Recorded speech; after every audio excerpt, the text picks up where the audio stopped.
She thought one careless sentence at a charity gala would be the end of their story, but it was only the beginning. When Naomi Ellis overheard investment executive Ethan Cole declare he'd never marry a black woman, she could have walked away forever. Instead, she smiled, a smile that would haunt him, change him, and ultimately force him to choose between the privilege he was raised in and the love he never saw coming. What followed was 6 months of forced collaboration, a viral photo scandal, a brutal family dinner, and one man's journey from casual prejudice to the kind of love that dismantles everything you thought you knew about yourself. But when his senior partner's racist email leaks and threatens to destroy everything they've built, will Ethan's transformation be enough, or will the world they're trying to create together crumble under the weight of hate? Subscribe right now and comment where you're watching from, because this story proves that sometimes the most powerful revolutions start with a single, dignified smile. The ballroom glittered like something out of a dream. Crystal chandeliers caught the light and scattered it across the marble floors in tiny sparks. Men in tuxedos stood in groups, drinks in hand, talking about money and business. Women in expensive gowns laughed politely, their jewelry catching the light every time they moved. Naomi Ellis moved through it all like she belonged there, even though she knew she didn't. Not really. She wore a simple black dress, elegant but not flashy, and her natural hair was pulled back in a low bun that showed off her high cheekbones. At 28, she'd learned how to carry herself in rooms like this. She'd learned how to smile when people looked past her, how to speak clearly when they expected her to stumble, how to make herself invisible when needed and impossible to ignore when it mattered. Tonight, she was working. The Cole Foundation Charity Gala was her event. Every flower arrangement, every place setting, every timed entrance of the servers, it all belonged to her vision. She'd spent 3 months planning this night, and so far everything was perfect. "Naomi, the kitchen wants to know about the dessert timing," Marcus said, appearing at her elbow. Her cousin was tall and lean, always dressed sharp, always watching her back. He worked with her on most events, handling logistics while she handled the creative side. "Tell them 30 minutes after the speeches," she said, checking her watch, "and make sure the string quartet knows to start playing again the moment Senator Willis finishes talking. I don't want any dead air." Marcus grinned. "Yes, boss." She allowed herself a small smile as he walked away. This was what she loved, the control, the precision, the way a perfect event felt like music, everything in its place, everything moving together. "Excuse me, miss?" A server stopped beside her, looking nervous. "There's an issue with the champagne station." Naomi was already moving. "Show me." She spent the next 10 minutes solving a problem with the ice supply, redirecting servers, and ensuring the champagne stayed cold. By the time she returned to the main ballroom, the speeches were about to start. She positioned herself near the back, behind a marble column, where she could see everything but stay out of the way. That's when she heard his voice. "Honestly, I just don't see the appeal." The man was standing about 15 feet away, part of a small group near the bar. He was tall, maybe 6'2", with dark blonde hair styled perfectly back from his face. His tuxedo fit him like it was made for his body specifically. He had the kind of easy confidence that came from never being told no. They're attractive, sure, but there's always drama, always some kind of issue. Naomi felt her body go still. She knew that voice. Ethan Cole. The foundation was his family's. His face had been on half the promotional materials. "Come on, man," one of his friends said, laughing nervously. "That's a pretty broad statement." "I'm just being honest." Ethan shrugged, taking a sip of his drink. "My mother would lose her mind anyway. Can you imagine me bringing a black woman home for Sunday dinner? She'd probably faint right there in the foyer." The men laughed. Not hard, just enough to show they'd heard. "So you're saying you'd never marry one?" another man asked. Ethan didn't hesitate. "Never." The word hung in the air like smoke. Naomi's chest tightened. She'd heard words like this before. Different versions of the same message. "You're not enough. You're too much. You're fine from a distance, but not close, not real, not forever." She'd dated a man for 2 years who said he loved her. Then his parents visited, and suddenly he needed space. She'd watched him marry a blonde woman 6 months later. The hurt from that had taken a long time to fade. She'd told herself she was past it, that she'd moved on. But hearing Ethan Cole, standing in the ballroom she'd designed, eating food she'd chosen, surrounded by beauty she'd created, say that word so casually, it brought everything back. She should have walked away. She should have gone back to work, focused on the event, pretended she hadn't heard. Instead, she stepped out from behind the column. Ethan saw her immediately. Their eyes met across the small distance, and she watched his expression change. First confusion, then recognition, then something that looked like panic. He knew she'd heard. Naomi didn't look away. She didn't cry. She didn't yell. She just stood there, meeting his gaze, and then she did something she'd learned from her mother, who'd worked as a teacher in schools that didn't want her, who'd smiled at people who'd called her names, who'd taught Naomi that dignity was a choice you made every single day. She smiled. Not a big smile, just a small, quiet curve of her lips, the kind of smile that said, "I see you, I hear you, and I'm still standing." Then she turned and walked away, her heels clicking softly against the marble floor. Behind her she heard the silence, felt it. The men didn't know what to say. Good. She made it to the kitchen before her hands started shaking. Marcus found her there, checking on the dessert prep even though she'd already checked it twice. "You good?" he asked quietly. "I'm fine." Naomi. She looked up at him. Marcus had known her since they were kids. He could read her better than anyone. "One of the guests said something," she said finally. "It doesn't matter.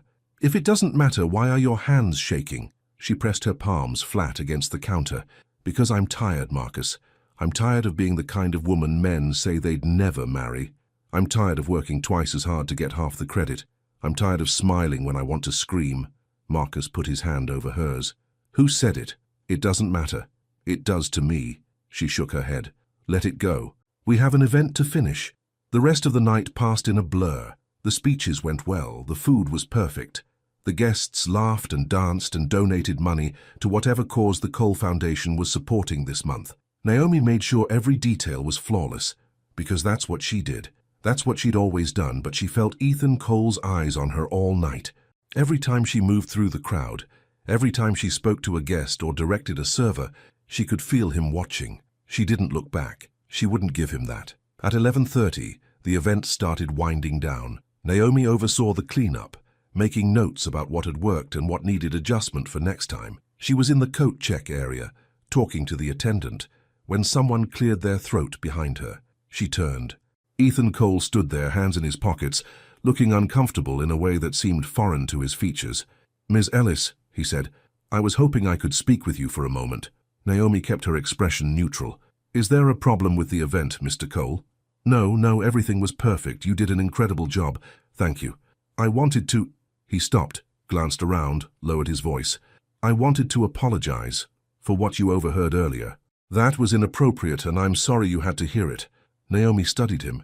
He looked sincere. His eyes were a light gray blue, and right now they were full of something that looked like genuine regret. But she'd seen regret before. She'd heard apologies, usually right before the person went back to doing exactly what they'd apologized for. "You're sorry I heard it," she said quietly. "Not sorry you said it." He blinked. That's not what I meant." "That's what you said, though." She picked up her clipboard, held it against her chest like a shield. "You're not apologizing for thinking it, Mr. Cole. You're apologizing because you got caught. There's a difference. That's not fair." "Maybe not." She met his eyes directly. "But it's honest." She walked past him, heading toward the kitchen to collect her team. Behind her, she heard him say her name, but she didn't stop. She'd already given him more energy than he deserved. Marcus drove her home. They didn't talk much. When they pulled up outside her apartment building, he turned to her. "You want me to come up? We could watch something terrible and eat ice cream." She smiled for real this time. "I'm okay. I just need sleep. Text me when you're inside." "I will." Her apartment was small but hers. She'd decorated it carefully. Soft blues and grays, plants in the windows, artwork from local artists on the walls. It was her safe space, the place where she didn't have to perform or pretend or prove anything to anyone. She kicked off her heels, took down her hair, and sat on the couch in the dark. Never. The word kept echoing in her head. She thought about her parents, who'd faced worse than this. Her father, who'd been denied jobs because of his name. Her mother, who'd been followed in stores, questioned by police, told she was articulate, like it was a surprise. They'd taught her to be strong, to be proud, to never let anyone make her feel less than whole. But they'd also taught her something else, something her mother had said after Naomi's last breakup. "Baby, you can be strong every day of your life, but that doesn't mean it doesn't hurt. Let yourself feel it, then let it go." So that's what she did. She sat in the dark and let herself feel the hurt, let herself be angry, let herself cry a little, because she was human, and humans broke sometimes. Then she took a deep breath, stood up and went to bed. Tomorrow would be better. It always was. Ethan Cole couldn't sleep. He lay in his king-sized bed, staring at the ceiling of his downtown penthouse, and all he could see was Naomi Ellis's face. That moment when she'd looked at him, that smile, he'd hurt her. He knew that. And the worst part, he hadn't even meant to. The words had just come out, the way they always did. Casual, thoughtless. The kind of thing men in his circle said without thinking, because they'd never had to think about it. But seeing her face, seeing that controlled, quiet pain in her eyes before she'd smiled, had done something to him. Made him see himself from the outside. Made him realize how ugly those words actually were. His phone buzzed. A text from his mother. "Darling, the event was wonderful. Call me in the morning." He set the phone down without responding. Clara Cole was a good mother. She'd raised him well, taught him manners, made sure he got the best education money could buy, but she'd also taught him other things. Subtle things. Like who belonged in their world and who didn't. Who was suitable and who wasn't. He'd never questioned it before. Now, lying in the dark, he wondered why. He thought about Naomi moving through the ballroom with such grace and confidence. The way she'd directed her team with quiet authority. The way guests had complimented the event all night, not knowing that the woman who'd created it all had been standing 10 feet away, invisible to most of them. He thought about her words. "You're not apologizing for thinking it. You're apologizing because you got caught." She was right, that made it worse. Ethan rolled over, punched his pillow, tried to find a comfortable position. Sleep wouldn't come. Every time he closed his eyes, he saw that smile. The one that said she was stronger than his careless words. The one that made him feel small. He wasn't used to feeling small. Finally, around 3 in the morning, he gave up and went to his office. He opened his laptop and did something he probably shouldn't have. He looked her up. Naomi Ellis, 28, owner of Ellis Events, a boutique event planning company she'd started 5 years ago. Before that, she'd worked for one of the big firms in Atlanta, then struck out on her own. Her website showed photos of weddings, corporate events, charity galas, all beautiful, all flawless. There were articles too, a feature in Atlanta magazine about rising entrepreneurs, a blog post she'd written about sustainable event planning, an interview where she talked about her inspiration, her mother who'd been a teacher and her grandmother who'd run a catering business in the 60s when black women weren't welcome in most establishments. She was accomplished, talented, respected, and he'd reduced her to a category, a type he'd never marry. Ethan closed the laptop and put his head in his hands. He'd spent 32 years being Ethan Cole, son of the Cole family, graduate of Princeton, executive at Cole Enterprises. He'd dated models, had his picture in society pages, made deals worth millions. He'd thought he knew who he was. Now he wasn't so sure. Sunday morning came too soon. Naomi woke up, made coffee, and sat by her window watching the city wake up. She had the day off, a rare luxury, and she planned to spend it doing absolutely nothing productive. But her phone had other ideas. 3 missed calls from her business line, 2 voicemails, 4 emails. She sighed and opened the voicemails. The first was from Margaret Wilson, the event coordinator at Cole Enterprises. Her voice was bright and professional. "Hi, Naomi. Margaret Wilson here. I know we just finished the gala, but I wanted to reach out about another project. The Cole Foundation is planning a series of charity events over the next 6 months. A traveling tour, basically. We were incredibly impressed with your work yesterday, and we'd like to discuss having you plan and coordinate all of them.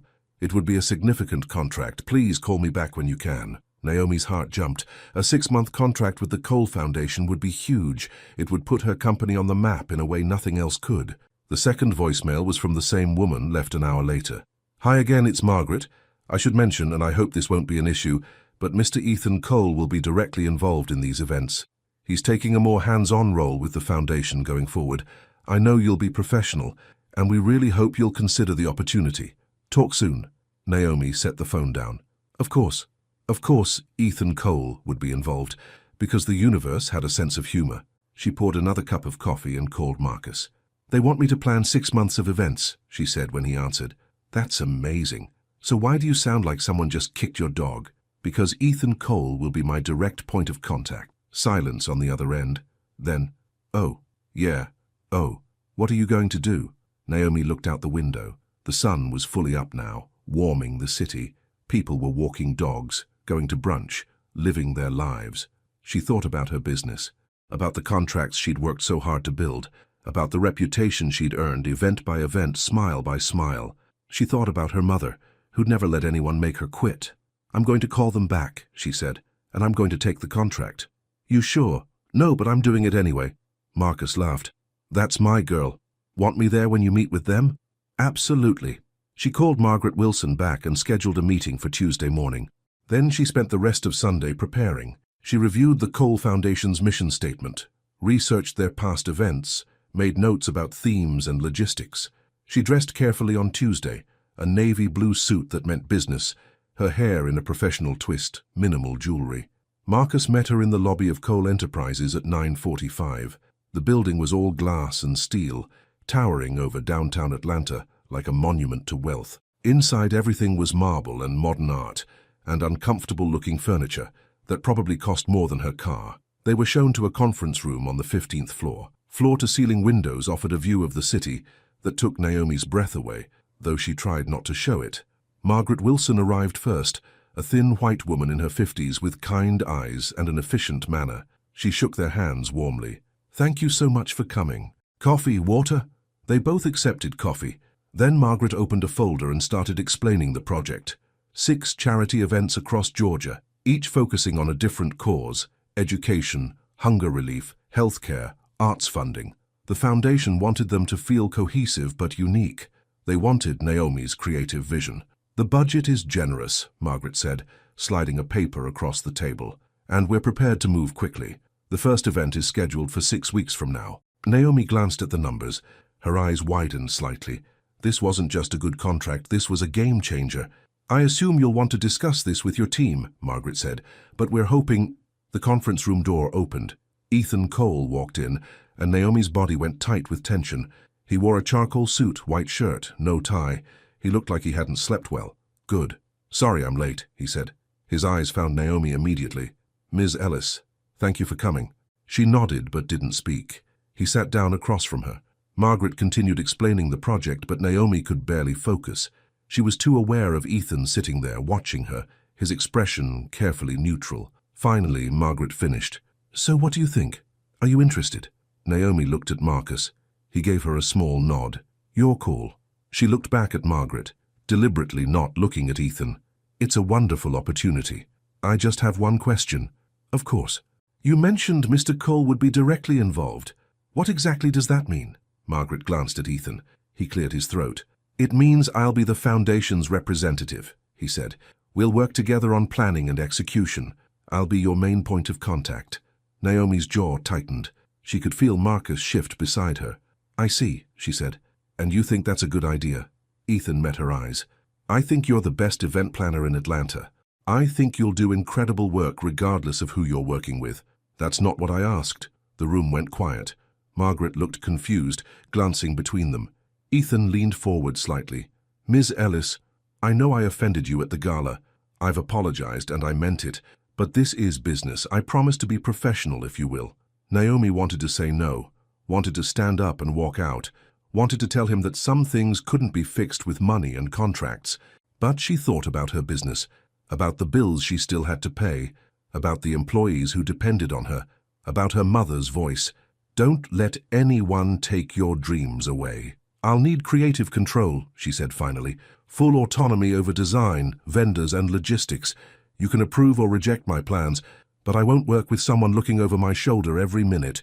"Done," Ethan said immediately. "And I need it in the contract that if our working relationship becomes untenable, I can walk away with compensation for work completed." Margaret nodded. "We can add that language." Naomi looked at Marcus one more time. He nodded. "Then yes," she said. "I'll take the contract." Margaret beamed. Ethan's expression didn't change, but something in his eyes shifted. Relief, maybe, or something else. They spent another hour going over details. Naomi took notes, asked questions, outlined her initial thoughts. She was professional, thorough, brilliant. She knew it, and she could see that Ethan knew it too. When the meeting ended, Margaret walked them to the elevator. Ethan stayed behind, but as the elevator doors started to close, Naomi looked back. He was standing in the hallway, watching her. Their eyes met, and for just a second, she let him see exactly what she was thinking. "I'm doing this despite you, not because of you." Then the doors closed and he was gone. In the elevator, Marcus let out a long breath. Well, that was intense. That's one word for it. You okay? Naomi straightened her shoulders. I'm perfect. She wasn't, not really. But she would be. She always was. They stepped out into the bright Atlanta sunshine, and Naomi felt something shift inside her. This wasn't going to be easy. Working with Ethan Cole was going to test every ounce of professionalism she had, but she'd faced harder things, survived worse, and come out stronger.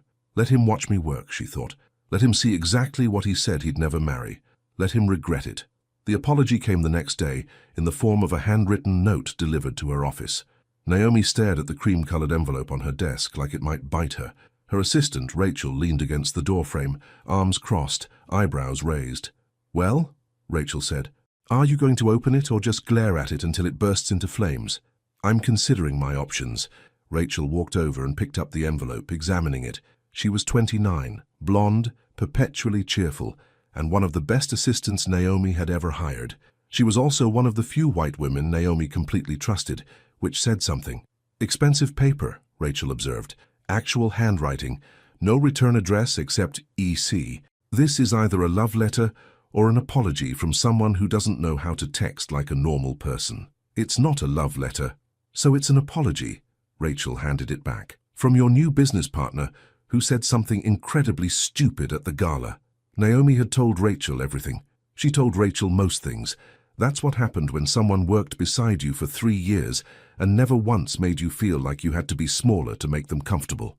He's not my partner, Naomi said. He's a client. A client you have to see multiple times a week for 6 months. Don't remind me. Rachel sat down in the chair across from Naomi's desk. Look, I'm not saying you have to forgive him. I'm just saying that if he's actually trying, actually making an effort, maybe it's worth reading what he has to say. Naomi sighed and opened the envelope. The note was short, written in neat, masculine handwriting on heavy cardstock. Ms. Ellis, I know another apology probably sounds hollow after everything I've said, but I need you to know that I've spent the last 3 days thinking about that night, about what I said and why I said it, about the casual cruelty of words spoken without thought. You were right. I wasn't apologizing for thinking it. I was apologizing because I got caught. That's the truth, and I'm ashamed of it. I don't expect your forgiveness. I just wanted you to know that I'm grateful you agreed to work with us, and I'll do everything I can to make this professional relationship comfortable for you. You deserve respect, not just from me, but from everyone in every room you walk into. Respectfully, Ethan Cole. Naomi read it twice. Then she set it down and rubbed her temples. What does it say? Rachel asked. That he's a coward, who's finally growing a conscience. Is that a good thing or a bad thing? I don't know yet. Rachel studied her. You know what I think? I think he's actually bothered by what he said. Rich white guys don't usually write handwritten apologies unless they're really feeling guilty, or unless they want something. What could he possibly want from you that he couldn't just demand as a client? Naomi didn't have an answer for that. The first planning meeting was scheduled for Thursday afternoon at a coffee shop downtown. Neutral territory, Margaret had suggested. Naomi arrived 10 minutes early, ordered a black coffee and claimed a table by the window. Ethan arrived exactly on time. He wore jeans and a grey sweater instead of a suit, and somehow that made him look younger, more human. He ordered coffee, then walked to her table. Thank you for meeting me here instead of the office, he said, sitting down. I thought it might be easier. It's fine. She opened her laptop. Should we get started? Wait. He leaned forward. Did you get my note? I did. And? She looked at him directly. And I appreciate the honesty. But Mr. Cole, I'm not here to absolve you or make you feel better about what you said. I'm here to plan 6 incredible events. That's it. Something flickered across his face. Hurt, maybe. But he nodded. You're right. I'm sorry. Let's focus on work. They spent the next 2 hours going over details for the first event, a fundraiser for education initiatives in rural Georgia. Naomi had ideas already. A theme centered on growing futures, colors inspired by Georgia clay and pine forests, local vendors, student performances. Ethan listened carefully, taking notes, asking questions that were actually intelligent. He knew the Foundation's mission inside and out. He understood budgets and logistics, and he didn't try to override her creative decisions. What about having some of the students speak, he suggested. Kids who've benefited from the programs? I was thinking that too, Naomi said, but we need to be careful. We don't want to exploit their stories. Agreed. What if we let them choose? Offer the opportunity but make it completely optional. She nodded slowly. That could work. They fell into a rhythm. Ideas building on ideas. The conversation flowing naturally. It was almost easy. Almost. Because every few minutes, Naomi would remember, would hear that word, never, and feel her chest tighten. Would look at Ethan and wonder if he was sitting there thinking about how professional she was for someone he'd never marry. Ms. Ellis? She blinked. Sorry, what? I asked if you wanted to grab dinner, to keep working, he added quickly. Margaret mentioned the timeline is tight and I thought, no. The word came out sharper than she'd intended. I have plans tonight. She didn't, but she needed space. Needed to get away from his grey-blue eyes and his careful politeness and the way he looked at her like he was trying to figure out a puzzle. Of course. He closed his laptop. Same time next week? I'll have Margaret coordinate our schedules. She packed up quickly and left, feeling his gaze follow her out the door. Outside, she took a deep breath. The spring air was warm, the streets busy with people heading home from work. Normal people with normal problems. People who didn't have to spend 6 months working with someone who'd casually dismissed their entire existence. Her phone buzzed. Marcus, how'd it go? She texted back. He's not as terrible as I hoped. Is that good or bad? Still deciding. The second meeting went better, and the third, and by the fourth, Naomi had to admit that Ethan Cole was actually good at his job. He showed up prepared. He listened to her ideas. He pushed back when he disagreed, but always with respect. He never talked down to her, never assumed he knew better, and he never mentioned that night at the gala again. It should have made things easier. Instead, it made them more complicated, because Naomi started to see glimpses of a different person, the way he lit up when talking about the foundation's work, the way he remembered small details, that she took her coffee black, that she preferred morning meetings, that she had a thing about Oxford commas, the way he made her laugh just once, with a self-deprecating joke about his terrible handwriting. She didn't want to like him, didn't want to see him as anything other than the man who'd hurt her, but he was making it difficult. 3 weeks into the contract, they had their first crisis. The venue for the first event, a beautiful historic mansion outside Athens, called to say they double-booked. The wedding scheduled for the same night was refusing to move, and the venue was offering the foundation a partial refund and an apology. Naomi got the call at 8 in the morning. By 8:15, she'd contacted 6 backup venues. By 8:30, she'd ruled out 4 of them. By 9, she was standing in her office, phone pressed to her ear, trying not to scream. I understand it's last minute, she said to the venue coordinator at the Atlanta Botanical Garden. But this is for the Cole Foundation. 600 guests, full catering, sound system, lighting. I need your best space. Ms. Ellis, I want to help, but we're booked solid for the next 2 months. Naomi closed her eyes. What if we did morning instead of evening? A brunch event. Mornings are actually harder.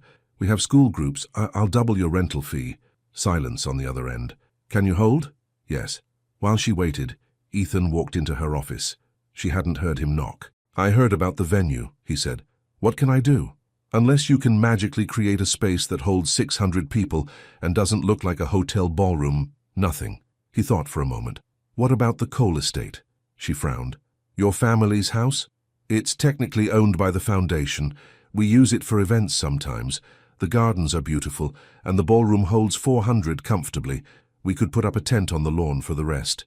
Your mother lives there. She does, but she's traveled the country doing charity events. She'd understand. The coordinator came back on the line. Ms. Ellis, we can do the morning, 10 to 2, but I need confirmation by end of day. Naomi looked at Ethan. He nodded.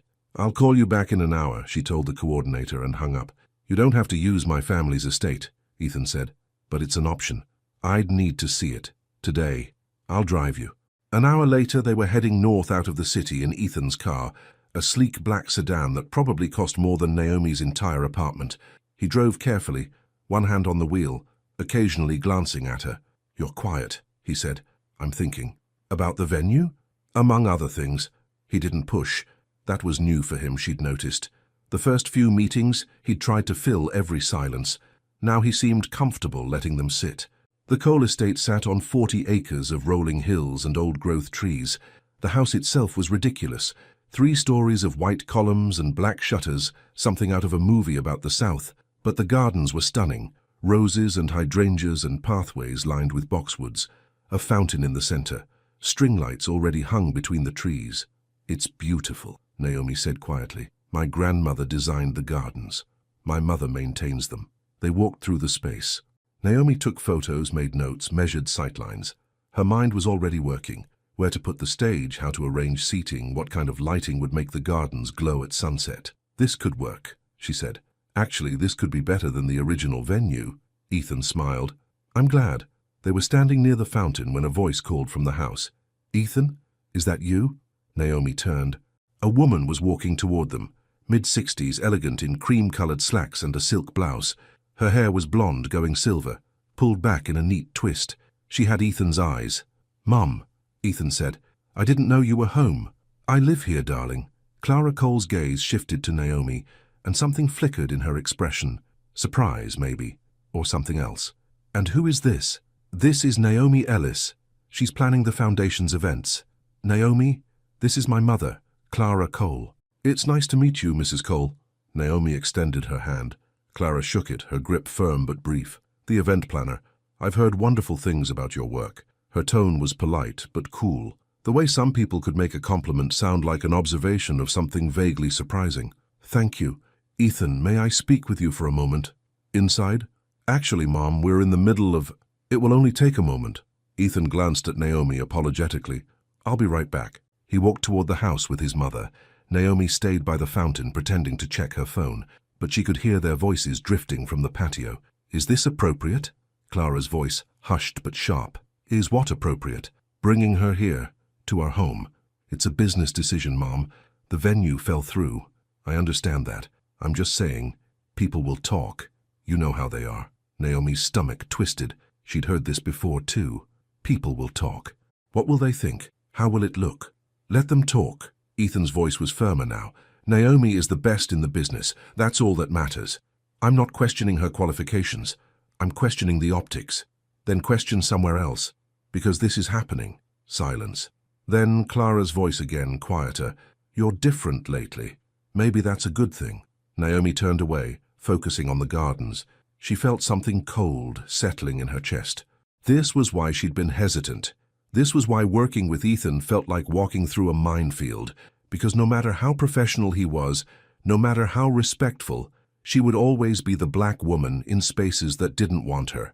The one people whispered about. The one who made people uncomfortable just by existing.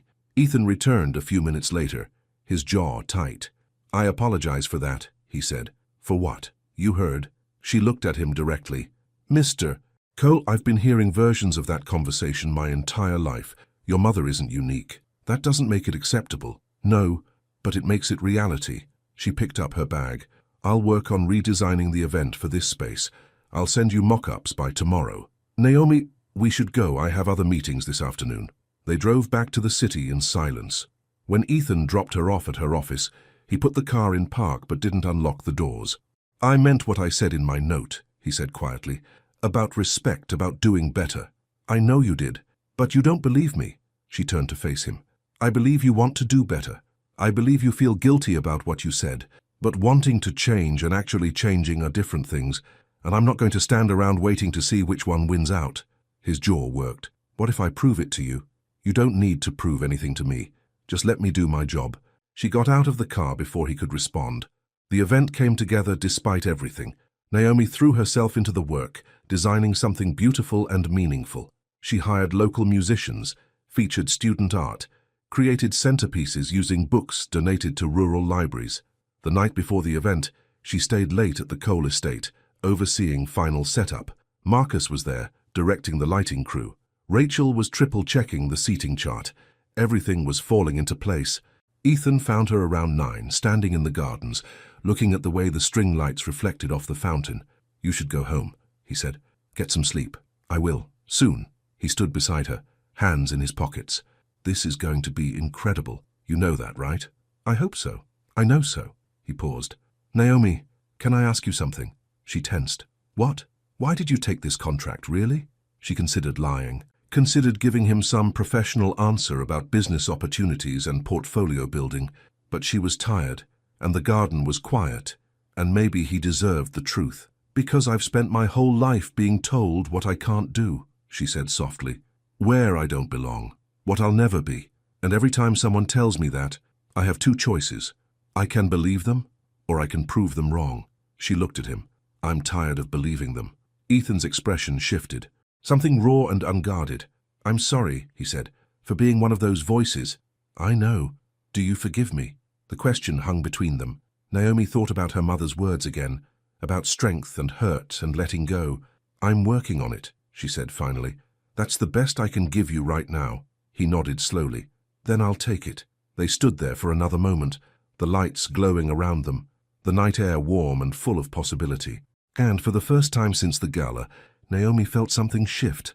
Not forgiveness, not yet, but maybe the beginning of it. Go home, she said. Tomorrow's a big day. You too. I will. Right after I check the tent stakes one more time. He laughed. A real laugh, surprised and warm. You're relentless. That's how I got here. She watched him walk back to the house, and she felt it again. That uncomfortable awareness. The way he moved, the way he listened, the way he looked at her sometimes like she was a puzzle he couldn't quite solve. She pushed the feeling away.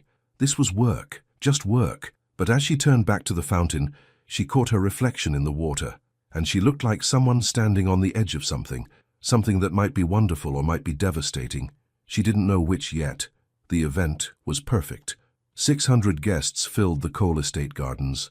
The weather cooperated, warm but not hot, with a gentle breeze that made the string lights sway. The students spoke beautifully. The music was flawless. The food was excellent. And when it was time for speeches, Ethan took the stage and spoke about education and opportunity and second chances. Naomi watched from the back, near the catering station, making sure everything ran smoothly. Rachel appeared beside her with 2 glasses of champagne. You need to stop working and enjoy this, Rachel said, handing her a glass. Everyone's talking about how incredible this is. You should be proud. I am. You just need to relax for 5 minutes and let yourself feel successful. Rachel clinked her glass against Naomi's. To the best event planner in Atlanta, to the best assistant in Atlanta. They drank. The champagne was crisp and cold and perfect. Naomi let herself have this moment. Let herself feel the satisfaction of work well done. Across the garden, Ethan was talking to a group of donors, but his eyes found hers and he smiled. Not his polished professional smile. Something smaller, something just for her. She looked away, her heart doing something complicated. Oh no, Rachel said. What? You're catching feelings. I am not. Naomi, I've known you for 3 years. I know your faces, and that face, the one you're making right now, that's your I'm in trouble face. I'm not in trouble. Keep telling yourself that.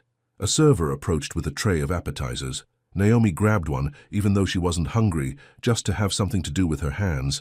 But Rachel was right. Something was shifting, something she didn't want to acknowledge, because acknowledging it meant admitting that Ethan Cole, the man who'd said he'd never marry someone like her, was starting to become more than just a client, more than just a reminder of old hurts. He was becoming someone she actually liked, and that terrified her more than anything. After the event ended and the guests left and the cleanup crew started breaking down tables, Naomi found herself alone in the gardens again, exhausted but wired. Her feet hurt, her head hurt, but the night had been a triumph, and she wanted to hold on to that feeling a little longer. You should be celebrating. She turned. Ethan was walking toward her, his jacket off, his tie loosened. He looked tired too, but happy. I am celebrating, she said, in my own way, which involves standing alone in a dark garden. Sometimes quiet is the best celebration. He stopped a few feet away. I wanted to thank you. This was everything I hoped for, everything the foundation needed. You're welcome, and I wanted to give you this. He handed her an envelope. She opened it. Inside was a check, her payment, plus a significant bonus. You didn't have to do that, she said. I wanted to. You earned it. She folded the envelope, slipped it into her bag. 5 more events to go. 5 more chances to watch you work magic. The way he said it, the warmth in his voice, made her look up. He was watching her with an expression she couldn't quite read. Admiration, definitely, but something else too. Something that made her pulse quicken. Mr. Cole, Ethan, please. After everything, I think we're past formalities. Ethan, she said carefully, this is a professional relationship. That's all it can be. I know. Do you? He took a step closer, not enough to crowd her, just enough that she could see the grey blue of his eyes in the dim light. "I know what you think of me," he said quietly. "I know why, and I know I have no right to feel the way I do, but I need you to understand something." "What?" "That night at the gala, the moment you looked at me and smiled, something changed. I saw myself, really saw myself, and I didn't like what I saw." He paused. "You made me want to be better, not because I felt guilty, because you showed me what better looks like." Naomi's breath caught. "You can't say things like that to me." "Why not?" "Because it's not fair. Because I've spent 3 weeks trying not to see you as anything other than a client, and you keep making that impossible." "Good. It's not good. It's complicated. I know. Your mother is wrong about a lot of things. Your friends don't matter as much as I thought they did." She shook her head. "Ethan, this is your guilt talking. This is you wanting to fix something you broke, but I'm not a project. I'm not your redemption. I know that too." He reached out slowly, giving her time to pull away. When she didn't, he touched her hand. Just her fingertips. The barest connection. "But what if it's not just guilt? What if it's something else?" She pulled back. "I can't do this." "Can't or won't?" "Both." She picked up her bag. "I need to go." "Naomi, wait." But she was already walking away, her heels clicking against the stone path. She needed space, needed air, needed to think about anything other than the way Ethan Cole had looked at her just now, like she was someone worth fighting for. She made it to her car before the tears came. Not sad tears, frustrated tears, confused tears, because part of her wanted to believe him, wanted to trust that his change was real, wanted to let herself feel what was building between them. But the other part, the part that had been hurt before, that had learned to protect herself, that knew how these stories usually ended, that part was screaming at her to run. She sat in her car for a long time, hands on the steering wheel, trying to decide which voice to listen to. Finally, she started the engine and drove home. Tomorrow she'd be professional again. Tomorrow she'd remember all the reasons this was a bad idea. But tonight, she let herself wonder. What if? The photo showed up online 3 days later. Naomi was having coffee with Rachel when her phone started buzzing. Text after text. Notifications from Instagram, Twitter, Facebook. She picked it up, confused, and opened the first message. It was from her college roommate. "Girl, who is this man and why didn't you tell me?" Attached was a photo. Naomi and Ethan in the garden, standing close, his hand reaching for hers. The lighting made it look romantic, intimate. The caption read, "Atlanta's newest power couple, event planner Naomi Ellis and Cole Foundation heir Ethan Cole spotted at last week's charity gala. Sources say the chemistry is real. Atlanta society, new romance." "Oh no," Naomi whispered. Rachel grabbed the phone, her eyes went wide. Oh, wow, that's a disaster. I was going to say unfortunate timing." Naomi's phone rang. "Marcus, have you seen it?" he asked without preamble. "I'm looking at it right now. It's everywhere. Atlanta society blogs, local news sites, Instagram gossip accounts. Someone even made a TikTok about it."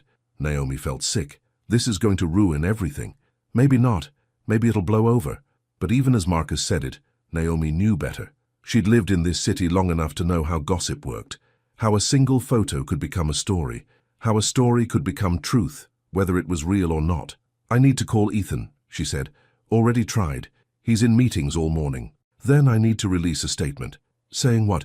We're not together. We were just having a moment in the garden after an event where he basically confessed feelings for her?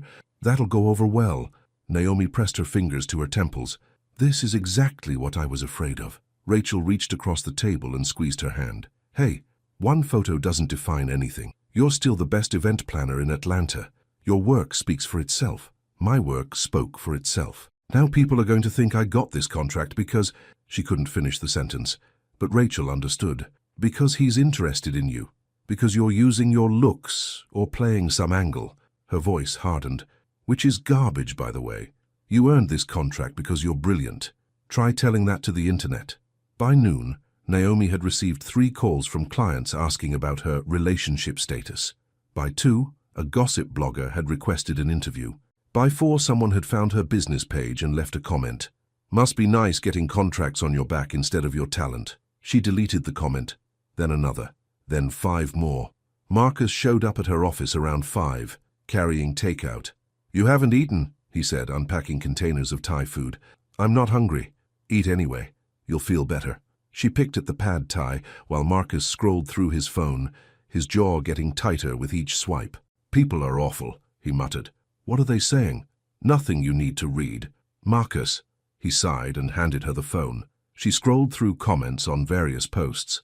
Most were benign, people speculating about whether they were together, discussing the photo, analyzing body language, but some were ugly, really ugly. Gold digger. Affirmative action at its finest. Rich white guys always think they can buy anything, even... She stopped reading and handed the phone back. "I told you," Marcus said gently. "I know." They sat in silence for a moment. Then Naomi's office phone rang. Rachel poked her head in. "It's Ethan Cole, line 2. Naomi picked up. "Hello? Naomi, I just saw the photos. I'm so sorry." His voice was tight with stress. She could picture him in his office, pacing, running his hands through his hair, the way he did when he was frustrated. "It's not your fault," she said. "It is, actually. I shouldn't have. That moment in the garden shouldn't have happened. I put you in this position. We both made choices. Still, I'm having my PR team draft a statement, something clear and professional about our working relationship." Naomi felt something twist in her chest. Relief, maybe, or disappointment. She wasn't sure which. "That's probably smart," she said. "I also spoke to Henry, my senior partner. He's concerned about optics." Of course he was. "What did you tell him?" "That my personal life isn't his business, but he made it clear that if this becomes a distraction, I understand." "I don't think you do. He doesn't care about me. He cares about you, about how this makes the foundation look. And some of the things he said..." Ethan's voice went cold. "Let's just say I now understand why you don't trust people like us." "People like you?" "Rich, white, powerful. People who think they can say anything because they've never faced consequences." Naomi closed her eyes. "What did he say?" "Nothing you need to hear. But I need you to know I handled it. And I need you to know that no matter what happens with this photo, your work stands on its own merit. Anyone who suggests otherwise will answer to me. Ethan, you can't fight every battle for me." "Why not?" "Because that's not what I need. I don't need protecting. I need people to see my work and judge it fairly. I need..." She stopped, frustrated. "I need this photo to not exist. I know, and I'm sorry.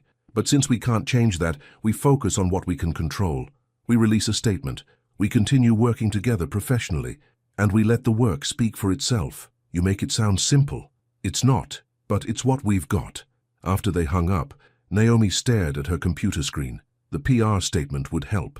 The continued professional relationship would help, but the damage was done. People would always wonder now, always question whether her success was earned or given. She thought about quitting, just walking away from the contract, refunding the money, starting over somewhere else. But that felt like letting them win. The statement went out the next morning. Naomi Ellis and Ethan Cole are working together in a professional capacity on the Cole Foundation's charity event series. They have tremendous respect for each other's work and are committed to making these events successful. Any speculation about their personal relationship is unfounded and distracts from the important causes the foundation supports. It helped, a little. The gossip died down from a roar to a murmur, but it didn't disappear entirely. Naomi threw herself into planning the second event, a food bank fundraiser focused on hunger relief. She worked longer hours, answered every email within minutes, made every detail perfect. If people were going to question her competence, she'd make it impossible for them to find fault. The second planning meeting with Ethan was awkward. They met in a conference room at Cole Enterprises with Margaret present, a chaperone basically, though nobody said it out loud. Ethan was professional, almost cold. He barely looked at Naomi, kept all his comments focused on logistics and budget. When the meeting ended, he left immediately. Margaret lingered. "He's trying to protect you," she said gently. "In case you're wondering, I didn't ask for protection." "No, but sometimes people offer it anyway when they care." Naomi looked up sharply. "He told you..." "He didn't have to tell me anything. I've been working with that boy since he was 25. I've never seen him like this. Distracted, questioning himself, losing sleep over whether he's doing the right thing." She gathered her files. "Whatever happened between you two, it changed him. And I think it changed you too." After Margaret left, Naomi sat alone in the conference room, staring at the notes she'd taken. Her handwriting looked shakier than usual. "This is exactly what I was afraid of," she thought, "getting tangled up with someone who makes everything complicated." But the truth was more nuanced than that. Yes, the photo had been a disaster. Yes, people were talking. But underneath all of it, something real was happening. Something that scared her precisely because it felt genuine. She liked Ethan Cole. Against all logic and self-preservation, she actually liked him. 2 weeks passed. The gossip faded. Work continued. Naomi and Ethan maintained careful professional distance, always meeting with others present, always keeping conversations focused on business, never alone together. It should have made things easier. Instead, it felt like holding her breath underwater, waiting for something to break. The breaking point came at a venue walkthrough for the food bank event. They were touring a community center in southeast Atlanta, discussing table arrangements and stage placement. Marcus was there. Margaret was there. A few members of the food bank's board were there. Everything was proper and professional. Then the power went out. Probably just a breaker, the facility manager said. Happens sometimes when we run too many things at once. Let me check. He disappeared into the back. Everyone else pulled out their phones for light. Naomi and Ethan ended up standing near the stage, both holding up their phones, creating a small pool of light. This space could work, Naomi said, keeping her voice steady. The bones are good. We'd need to bring in better lighting, obviously. Obviously. Ethan's voice was carefully neutral. What about sound? We'll need to rent equipment. The built-in system isn't strong enough for what we need. Budget? I'll get you numbers by Friday. They were speaking in short, professional sentences, business speak. But standing this close in the dark, Naomi was hyper-aware of him. The smell of his cologne, the way he shifted his weight, the careful distance he was maintaining. Ethan, she started, don't. You don't know what I was going to say. I do, and we can't. Not here, not with... He gestured vaguely at the darkness around them, where their colleagues were scattered throughout the room. I wasn't going to say anything inappropriate. Then what were you going to say? She hesitated. That I miss talking to you. The real you. Not this careful, distant version. He turned to face her. In the phone light, his expression was pained. Naomi, that careful distance is the only thing keeping me from making this worse. Do you understand that? Making what worse? Everything. Your reputation. Your career. The way people look at you. His voice dropped lower. The way people talk about you because of me. I can handle gossip. You shouldn't have to, that's my point. The power came back on. Fluorescent lights flickered to life, harsh and bright. Everyone blinked, adjusting. Marcus appeared at Naomi's elbow. We should check the kitchen facilities, he said, giving Ethan a long look. Right. Yes. Naomi moved away from Ethan, following Marcus. As they walked toward the kitchen, Marcus leaned close. You two are radiating enough tension to power this whole building. We're being professional. You're being miserable. There's a difference. What am I supposed to do? The photo made everything complicated. People are watching, judging. So let them judge. You've never let other people's opinions stop you before. This is different. How? She stopped walking. Because this time, part of me agrees with them. Part of me thinks I'm being naive, that he's going to hurt me, that I should protect myself while I still can. Marcus studied her. And what does the other part think? That maybe he's worth the risk. So which part are you going to listen to? Before she could answer, Margaret called them over to discuss catering options. The moment passed, but Marcus's question stayed with her for the rest of the day. Which voice was she going to listen to? That evening, Naomi went for a run. 5 miles through her neighborhood, pushing herself hard, trying to outrun her thoughts. It didn't work. When she got home, sweaty and exhausted, there was a package outside her door. No return address, just her name written in familiar handwriting. She brought it inside, showered, then opened it. Inside was a book, a first edition of Toni Morrison's Beloved, the book she'd mentioned once in passing during one of their early meetings. She'd told him about reading it in college, about how it had changed the way she saw storytelling. There was a note tucked inside the front cover. I know we're keeping distance. I know that's smart, but I wanted you to have this, not as your client, as someone who listens when you talk. Naomi sat on her couch holding the book, and something inside her cracked, not broke, just softened, because this wasn't about guilt. This wasn't about redemption or fixing what he'd broken. This was about paying attention, about remembering small details, about seeing her as a person, not a problem to solve. She picked up her phone and texted him, "Thank you for the book." His response came immediately, "You're welcome." She typed and deleted 3 different messages before settling on, "Can we talk? Somewhere private." 3 dots appeared, disappeared, appeared again. My place. Tomorrow night, 7 p.m. I'll order food. She stared at the message. This was a line they hadn't crossed yet. His home. No colleagues, no buffer. Just them. She should say no, should maintain the distance, should protect herself. Instead, she typed, I'll be there. Ethan's apartment was a penthouse downtown with floor-to-ceiling windows overlooking the city. Naomi stood in the elevator riding up, her heart pounding, wondering if this was a mistake. He answered the door in jeans and a t-shirt, barefoot. It was the most casual she'd ever seen him. Hi, he said. Hi. Come in. I got Thai. I remembered you liked it. The apartment was beautiful but surprisingly personal. Books everywhere, photographs of what looked like family trips. A guitar in the corner. It felt lived in, real. They sat at his dining table with containers of food between them. For a few minutes they just ate, the silence comfortable in a way it hadn't been in weeks. Finally, Ethan spoke. I've been thinking about what you said, about how I can't fight every battle for you. Okay, you're right. And you're wrong. She raised an eyebrow. Explain. You're right that you don't need saving. You're one of the strongest people I've ever met. But you're wrong that I can't stand up for you. Because that's not about weakness. It's about partnership. We're not partners, What are we, Naomi? The question hung between them. She set down her fork. I don't know, she said honestly. I know what we're supposed to be, client and planner. But I also know that when you look at me, I feel seen in a way that terrifies me. And I know that every time I try to convince myself this is just business, something inside me calls me a liar. Ethan leaned back in his chair. You want honesty? Always. That night at the gala, what I said, it wasn't just ignorant, it was protective. She frowned. What do you mean? I mean, I've spent my whole life in a bubble. Rich neighborhood, private schools, country clubs. The only black people I really knew were employees or athletes or entertainers.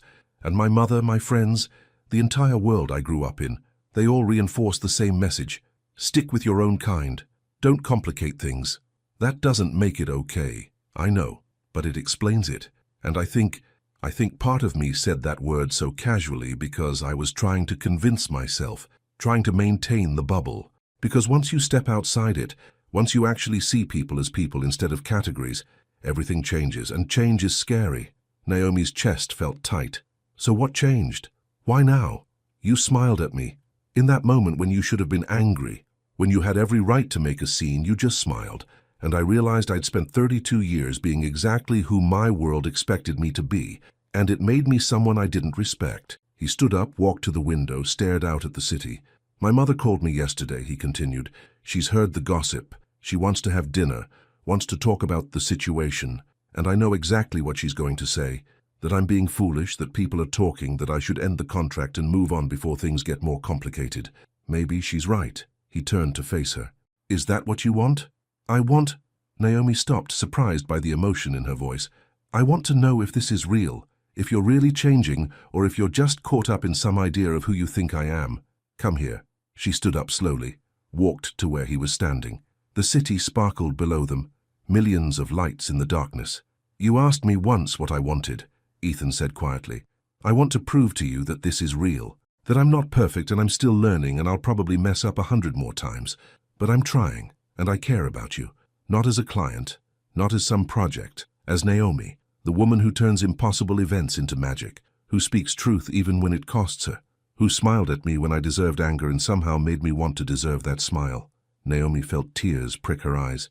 Ethan, you don't have to say anything. You don't have to feel the same way. I just needed you to know. She stood there looking up at him, feeling everything she'd been trying to suppress bubble to the surface, the attraction, the fear, the cautious, terrifying hope. I'm scared, she whispered. Me too. I don't want to be someone's learning experience, someone's redemption arc. You're not, you're... He reached up slowly, telegraphing the movement, giving her time to step back. When she didn't, he touched her face gently. You're the first person who's ever made me want to be better than I was raised to be. That's not fair. What isn't? You saying exactly what I need to hear. It's not strategy, Naomi. It's truth. She closed her eyes, felt his thumb brush her cheekbone, felt her resolve crumbling. If I do this, she said, if I let myself feel this, you need to understand something. What? She opened her eyes. I've been hurt before, by someone who said he loved me but couldn't bring me home, who kept me separate from his real life, who made me feel like I was good enough in private but not in public. I won't do that again. I would never. You don't know what you'd do. Not until it's tested. She stepped back. Your mother wants to have dinner. Take me with you. He stared at her. Are you serious? Completely. You want to prove this is real? Then show me. Bring me into your world. Let me see how you handle it when things get uncomfortable. Naomi, my mother can be... I know what your mother can be. I heard her in the garden, remember? Ethan ran his hand through his hair. This is a terrible idea. Probably. She's going to say things that will make you want to leave. Then I'll leave. But at least I'll know. He studied her for a long moment. Then, incredibly, he smiled. Okay. Dinner with my mother. This Sunday. Fair warning. She'll probably serve something with too many forks and expect everyone to know which one to use. Despite everything, Naomi laughed. I know which fork to use. I know you do, but she'll test you anyway. They stood there, the tension from the past few weeks finally breaking. It wasn't resolved. Nothing was settled, but at least they were being honest. I should go, Naomi said. It's late. I'll walk you down. In the elevator, they stood on opposite sides. Professional distance. But their eyes kept meeting in the mirrored walls. On the street, waiting for her Uber, Ethan touched her hand, just briefly. Just enough. Thank you, he said, for giving me a chance. Don't thank me yet. You might regret it after dinner with your mother. Impossible. Her car arrived. She got in, but before the driver pulled away, she looked back. Ethan was still standing there, hands in his pockets, watching her go. And for the first time since the gala, Naomi let herself imagine it. A future where this worked, where love was stronger than prejudice, where two people from different worlds built something real together. It was terrifying. It was thrilling. It was happening whether she was ready or not. Sunday arrived too quickly. Naomi changed outfits 3 times. First a dress, too formal, then slacks and a blouse, too casual. Finally, she settled on a navy wrap dress with simple gold jewelry. Professional but elegant. Not trying too hard, but not trying too little. Rachel came over to help with her hair. You look beautiful, Rachel said, stepping back to admire her work. And terrified. I am terrified. His mother is just a person. His mother is Clara Cole. She's been Atlanta Society royalty for 40 years. She hosts charity galas with governors. She probably has opinions about which fork I use for salad. Then use the right fork and show her you're not intimidated. I am intimidated. Rachel grabbed her shoulders. Listen to me, you are Naomi Ellis. You plan events for the most powerful people in this city. You built a business from nothing. You have survived so much worse than one dinner with one difficult woman. You've got this. Naomi took a deep breath. You're right. I'm always right. Now go, and text me every detail afterward. Ethan picked her up at 6. He wore dark slacks and a light blue button-down that made his eyes look even more grey-blue than usual. When he saw her, something crossed his face. Appreciation, nervousness, maybe both. You look beautiful, he said. Thank you. You clean up pretty well yourself. Fair warning. My mother invited my aunt and uncle too. She says it's just family dinner, but she's definitely making this into a thing. A thing. Let's see if this woman is suitable thing. Naomi's stomach dropped. How many people? 6 total. My mother, her sister Margaret, not the Margaret from work, my Aunt Margaret, my Uncle Tom, and my mother's best friend Catherine, who's been like family forever. So, a full tribunal. Basically, he reached for her hand. We can still cancel. I can tell her you're sick. No, we're doing this. The drive to the Cole estate took 30 minutes. Ethan kept glancing at her, his jaw tight with tension. What are you thinking? He asked finally. That your mother is going to hate me. She's not going to hate you. Ethan, be honest. He sighed. She's going to be difficult. She's going to ask invasive questions. She's going to make subtle comments that seem polite but aren't. But I need you to know something. Her opinion doesn't change how I feel. It might change how you act. It won't. You say that now, Naomi. He pulled the car over to the side of the road, put it in park, and turned to face her. I brought you to this dinner because I want my family to know you, to see what I see, to understand that you're not some phase or mistake or rebellion. You're a brilliant, accomplished, beautiful woman who makes me want to be better, and if they can't see that, it's their loss, not yours. Her eyes burned. You say the most inconvenient things. Inconvenient. It's very hard to protect my heart when you talk like that. He smiled. Good. Stop protecting it. Let me prove I won't hurt it. They sat there for a moment. the evening light golden around them. Then Naomi reached over and touched his face. "Okay," she said softly. "Let's do this." The Cole estate looked different at sunset. The gardens glowed, the house warm with light from the windows. Cars were already parked in the circular driveway. Expensive cars, all of them. Ethan led Naomi to the front door. Before he could knock, it swung open. Clara Cole stood there in cream-colored silk, her hair perfect, her expression carefully neutral. "Ethan, right on time." Her gaze moved to Naomi. "Ms. Ellis, how nice to see you again. Thank you for having me, Mrs. Cole. Please come in." The foyer was exactly what Naomi expected. Marble floors, a crystal chandelier, fresh flowers on a table that probably cost more than her first car, oil paintings on the walls, a sweeping staircase. Clara led them to a sitting room where the other guests were already gathered, drinks in hand, conversations in progress. Everything stopped when Naomi walked in. "Everyone, this is Naomi Ellis," Clara said. "She's been planning our foundation events. Naomi, this is my sister Margaret, her husband Tom, and my dear friend Catherine." Handshakes all around, polite smiles, assessing eyes. Margaret was an older, slightly softer version of Clara. Tom was tall, distinguished, with the look of someone who'd spent his life in boardrooms. Catherine was elegant, sharp-eyed, wearing enough diamonds to fund a small country. "So you're the event planner," Catherine said. "The one from the photos." And there it was, less than 2 minutes in. "I am," Naomi said evenly. "Such a talented young woman," Margaret said quickly, trying to smooth over the comment. "Ethan's told us wonderful things about your work. That's kind of him." "Champagne," Clara offered, gesturing to a server who'd appeared silently. "Thank you." They moved to the dining room. The table was set with china, so delicate Naomi was afraid to breathe on it. Multiple forks, multiple glasses, flowers in the center that probably cost what she charged for small events. Clara seated them strategically, Ethan at one end, herself at the other, Naomi in the middle, surrounded by the others. Divide and conquer. The first course arrived. Some kind of soup with ingredients Naomi couldn't identify. She watched which spoon the others used and followed their lead. "So, Naomi," Tom said, "Ethan mentioned you started your own business. That's quite an accomplishment." "Thank you. It's been challenging but rewarding." "I imagine the event planning business is very competitive," Catherine said. "How does one stand out?" "Quality work, attention to detail, building relationships based on trust and results. And presumably," Catherine continued, "knowing the right people doesn't hurt." Naomi set down her spoon carefully. "It helps, but it only gets you the first meeting. After that, your work has to speak for itself." "Of course," Catherine smiled. "I didn't mean to suggest otherwise." But she had. They all knew she had. Ethan's jaw was tight. Clara was watching with the expression of someone conducting an experiment. "Tell us about your family," Margaret said, changing the subject. "Are they here in Atlanta?" "My parents are. My father works in accounting. My mother was a teacher. She's retired now." "How lovely.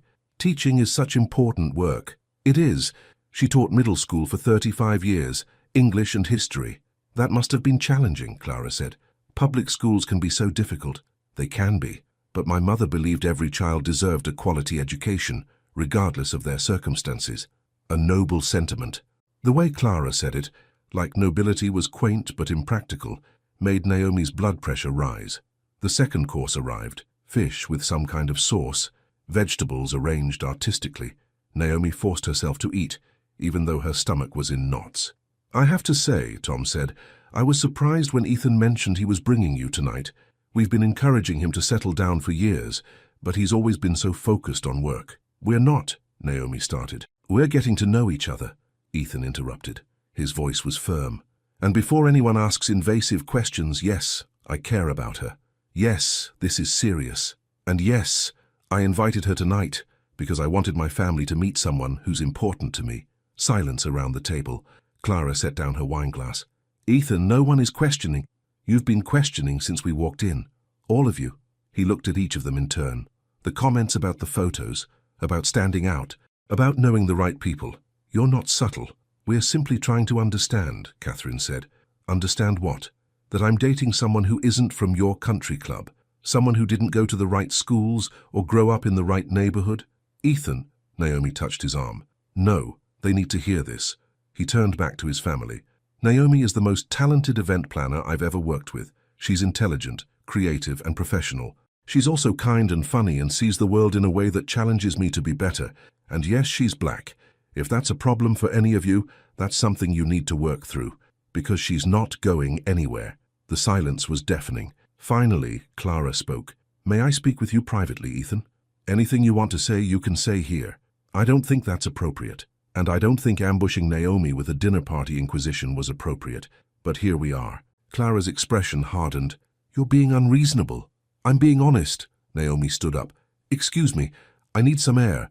She walked out before anyone could stop her. Through the house, out the back door, into the gardens where she'd stood just weeks ago. Her hands were shaking, her eyes were burning.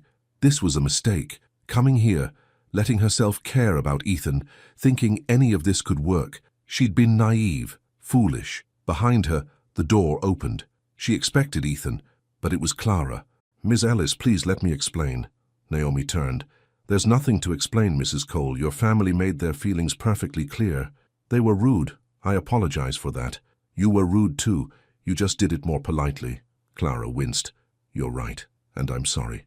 Naomi crossed her arms. Why did you invite me tonight? Was it to intimidate me? To show me I don't belong in your world? Honestly, I don't know.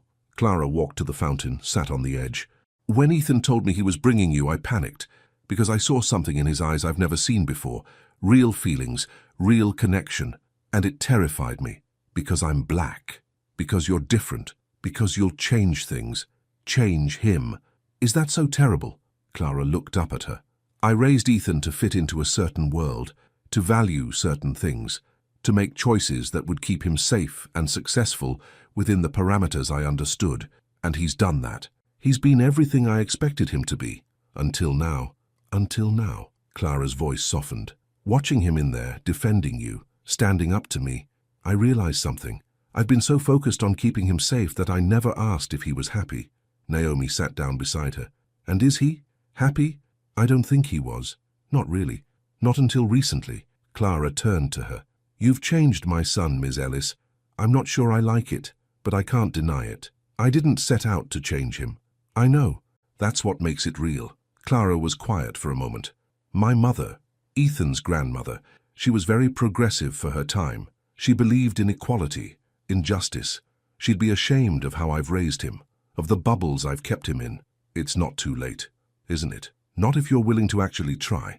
Not if you're willing to see me as a person instead of a problem. Clara studied her. You're very direct. I've learned that polite hints don't work with people who don't want to hear them. A small smile crossed Clara's face. You're nothing like I expected. What did you expect? Someone I could intimidate. Someone who would be grateful for access to our world and willing to accept whatever scraps we offered. She paused. But you don't need us, do you? You've built your own world, your own success. I don't need you, Naomi agreed. But your son seems to think you're worth the effort. So I'm trying. Why? Because I care about him. Despite every logical reason not to, I actually care about him. Clara stood up, smoothed her dress. Well, I suppose that's something. She extended her hand. Shall we try this again? A proper introduction? Naomi shook her hand. I'd like that. They walked back to the house together. In the dining room, Ethan was standing, looking ready to leave. His face flooded with relief when he saw Naomi. Are you okay? He asked. I'm fine. Your mother and I had a conversation. Everyone was watching them, waiting to see what would happen next. Clara returned to her seat at the head of the table. I believe we got off on the wrong foot tonight. My apologies, Ms. Ellis. Please, sit. Let's start over. Slowly, Naomi returned to her seat. Ethan sat down too, though he kept glancing at her, making sure she was really okay. The rest of dinner was better. Not perfect.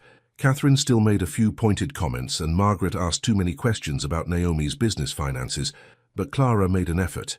She asked about Naomi's mother, about her education, about her favorite books.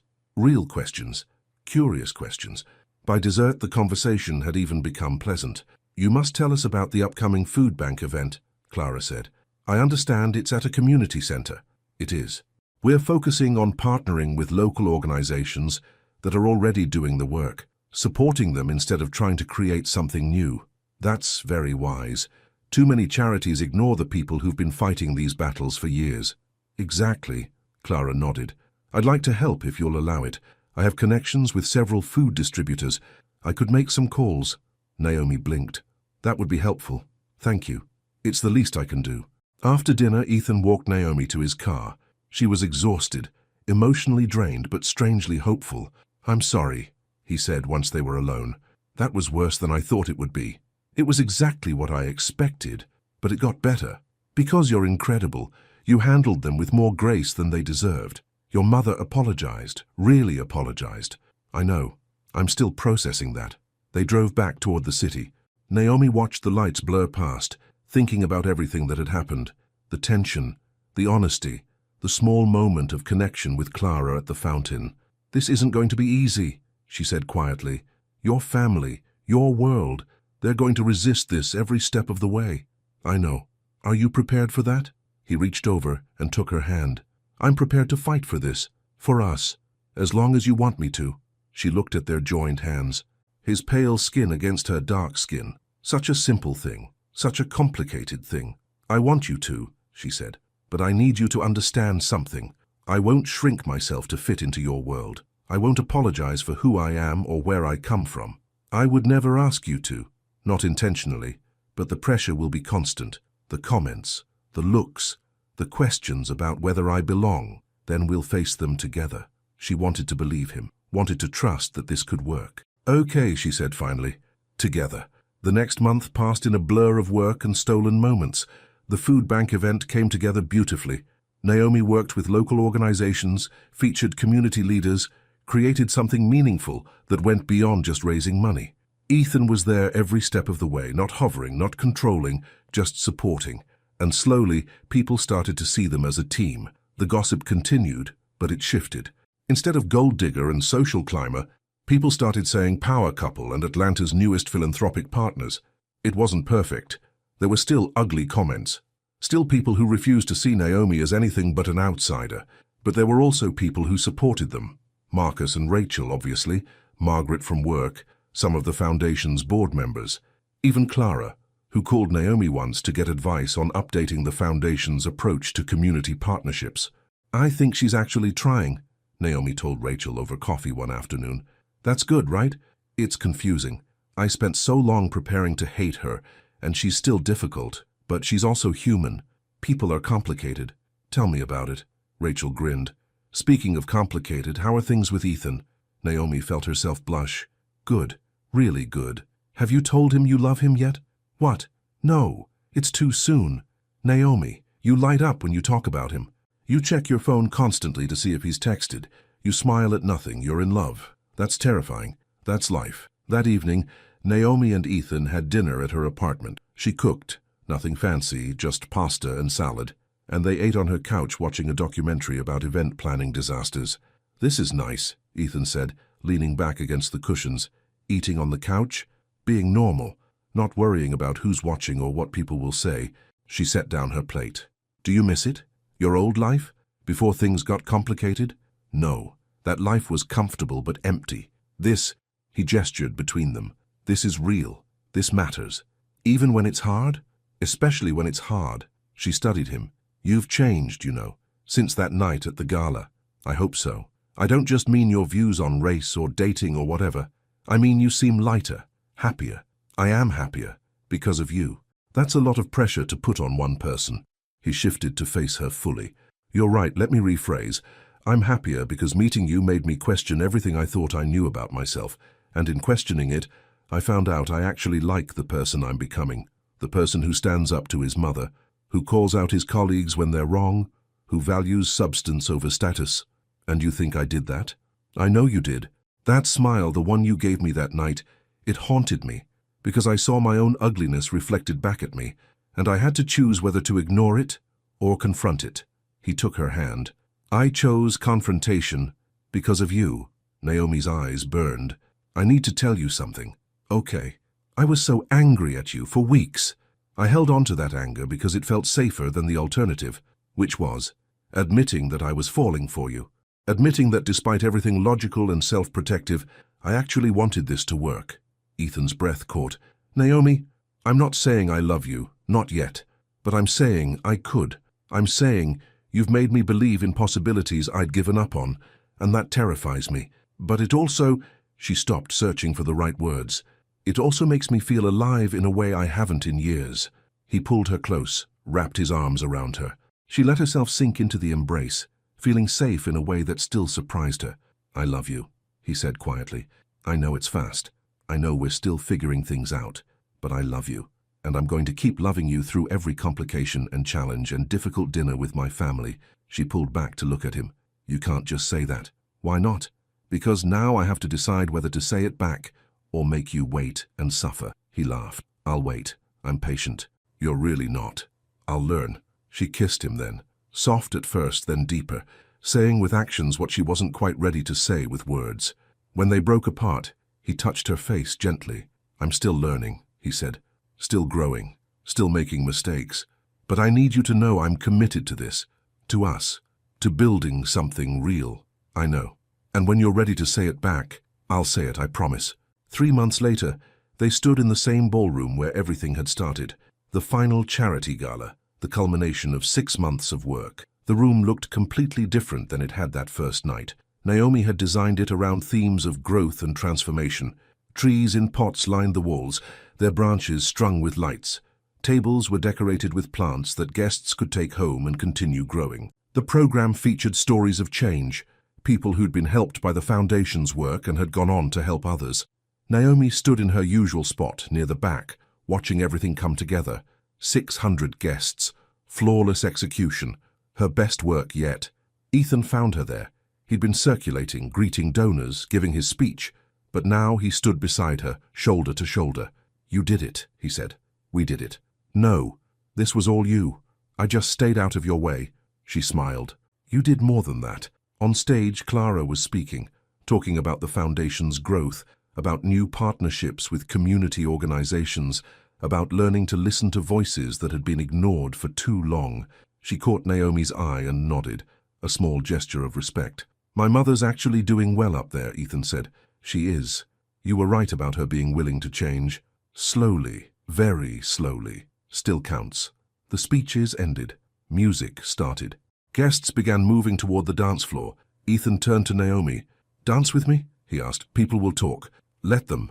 He led her onto the dance floor, and this time, instead of hiding in the back, instead of keeping distance, she let herself be seen. Let the whole room watch as she danced with the man she'd been terrified to care about. Marcus appeared with Rachel. They danced beside them, Marcus grinning like he'd won a bet. "You two look sickeningly happy," he said. "We are," Naomi said simply.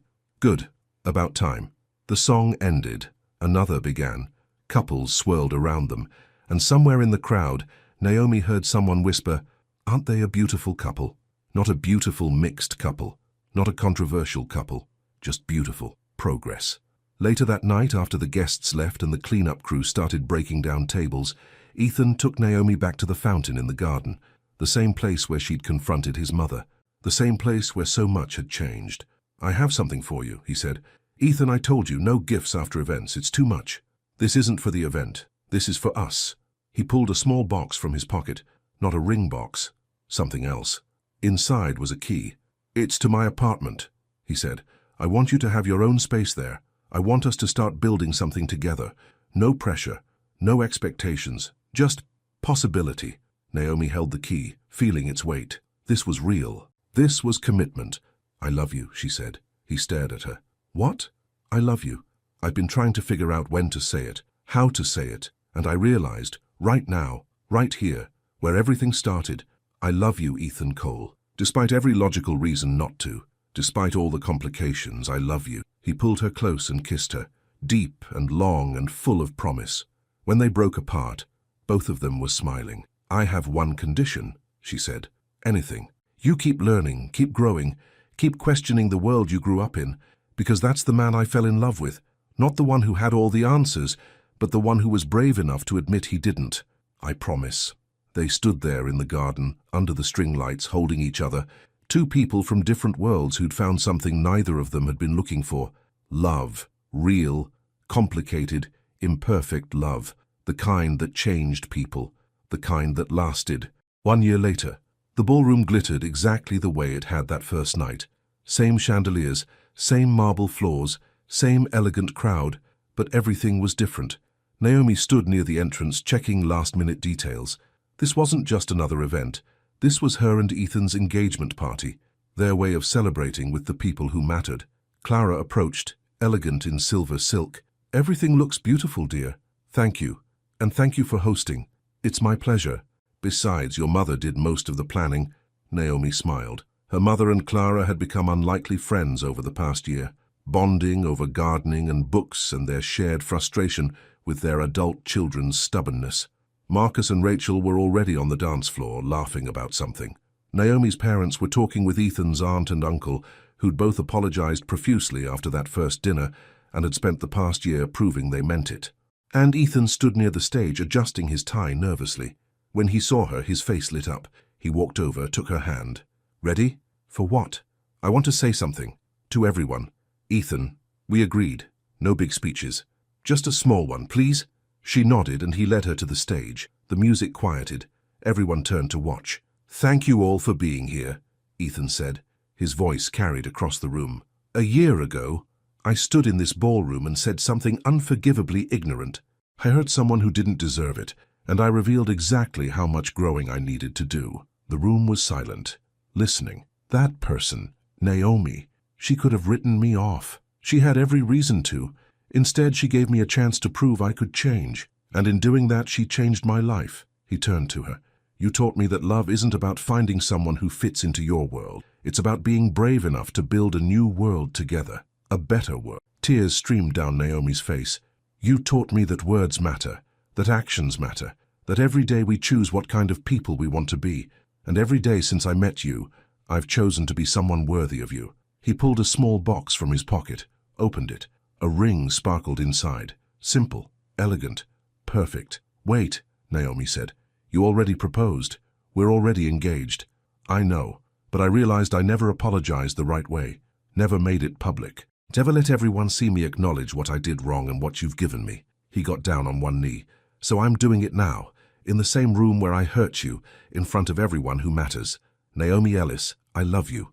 I respect you. I'm still learning from you every single day. Will you marry me?" She laughed through her tears. "Yes." Again. "Always yes." He slid the ring onto her finger. It fit perfectly, and stood to kiss her. The room erupted in applause. As they held each other, Naomi looked out at the crowd, her parents beaming with pride, Marcus and Rachel cheering loudly, Clara dabbing her eyes with a handkerchief. All these people who'd witnessed their journey, who'd seen the struggles and the growth and the love that had emerged from an impossible beginning. "I love you," Ethan whispered. "I love you too." And in that moment, Naomi understood something her mother had told her years ago. The most powerful love stories aren't the easy ones. They're the ones where people choose each other every day, despite obstacles, despite fear, despite the voices that say it won't work. She'd chosen him, he'd chosen her, and together, they'd chosen to prove that love could dismantle prejudice, that hearts could change, that two people brave enough to be vulnerable could build something beautiful from broken beginnings. The music started again. They danced in the center of the room, surrounded by joy, exactly where they belonged. Together. Epilogue. 5 years later, Naomi stood in a hospital room holding their daughter. She had Ethan's grey-blue eyes and Naomi's dark curls. She was perfect. Ethan sat beside the bed, looking at both of them with an expression of absolute wonder.